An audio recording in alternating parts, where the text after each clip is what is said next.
Bukan salah tengok cerita, tapi kita yang lalai tak pandai nak kawalnya. Adik, kita nak masuk waktu asar ni. Dah solat belum? Sekejap bang, satu episod lagi.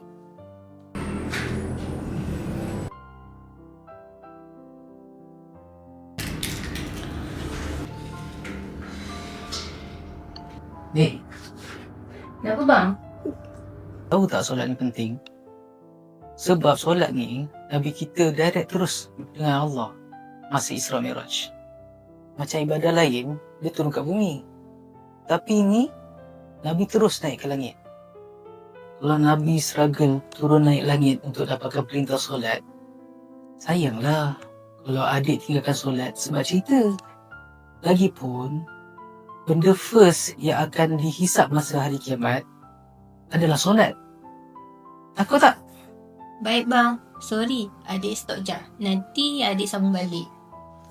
Adik. Duduk dulu. Adik pernah tak guna tin Quran? Tak pernah bang, kenapa tu? Okey dik. Adik cuba try guna tin Quran ni. Sebab bagus dan mudah untuk kita nak faham setiap masuk perkataan Al-Quran. Salah satu cara nak khusyuk dalam solat bila kita faham. InsyaAllah barulah lepas ni kita hadir, bukan baca tapi fikiran tak ke mana. Okey.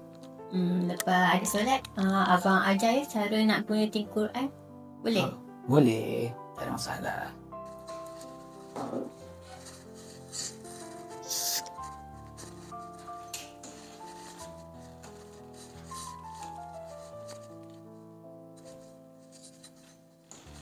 Abang solat belum? Alah, abang pun boleh solat. Jom. Aduh.